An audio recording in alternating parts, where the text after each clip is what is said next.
Hey, Mrparka here to do a review. This is another Sean Weathers film. This is actually the second one. I also reviewed Lust for Vengeance, which was like a giallo type deal. This is They All Must Die. This is based on actual events, but the plot pretty much happens every day. So yeah, it could be based on actual events. Basically, this claims to have the longest rape scene of all time. And it's supposedly banned and stuff. I believe that's just kind of a throwback to the exploitation movies of the day. But the film basically is pretty much your I Spit on Your Grave plot. Writer woman goes to a secluded area, is horribly raped.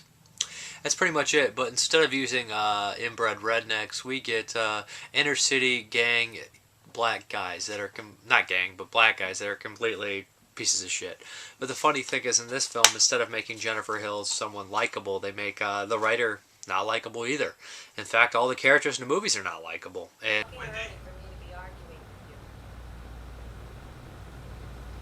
I'm doing great.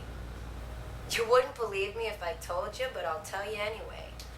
Some guy actually tried to pick me up when I came in yesterday.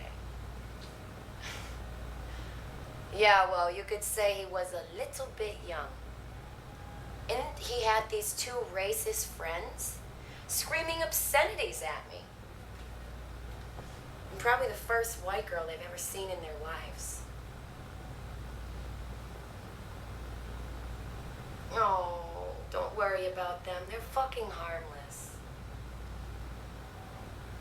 Besides, where am I gonna get a backdrop like this to write my book, America Through the Eyes of the Black Man?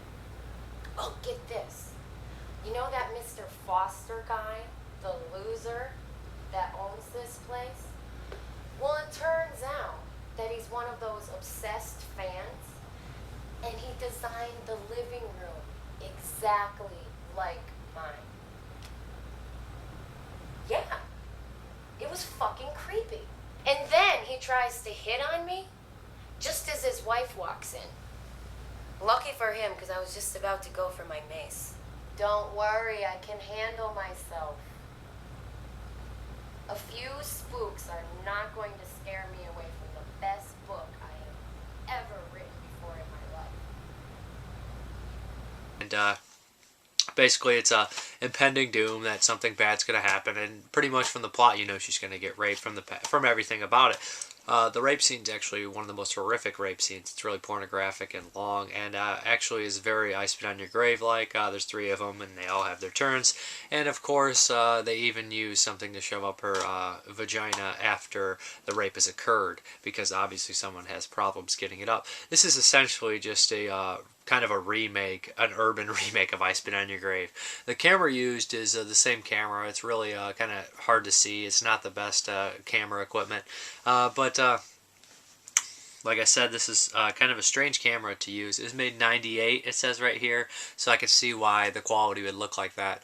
All around, this film is strictly for rape revenge fanatics, I would say. I mean, if you want to see kind of like a remake of I Spit on Your Grave on a smaller budget with I guess not as much depth, but the problem is this, not the problem, but another thing about this film is it also kind of tackles that issue. I don't know what they're talking about in this, or if they're trying this to be exploitative or what, about black men wanting white women.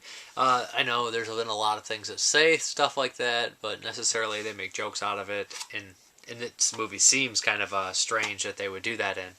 But the idea that there's a small scene of revenge in here. I'm not going to give too much away, but the revenge is only about 10 minutes long, and the rape scene is probably 40 minutes long. I think what they wanted to do mainly with this film is kind of outdo the I Spit on Your Grave remake and make it longer and just worse. And, you know, in a lot of ways they do. I think it's a pretty graphic, pretty nasty rape scene.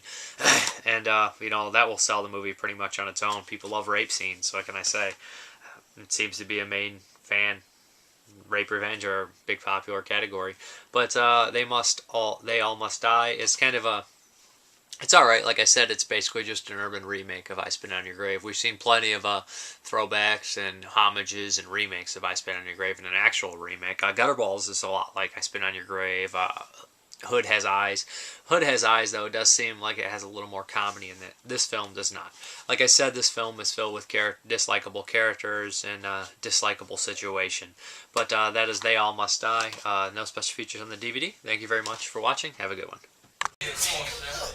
Trash that bullshit. Garbage. That? Garbage. What else? Worse, son. What else? That, baby. Bitch, Yeah. look. This is for you. Take a look. Look around, bitch. Take a look around. You That's motherfuckers you, is down with the demolition crew. Motherfuckers. Yeah.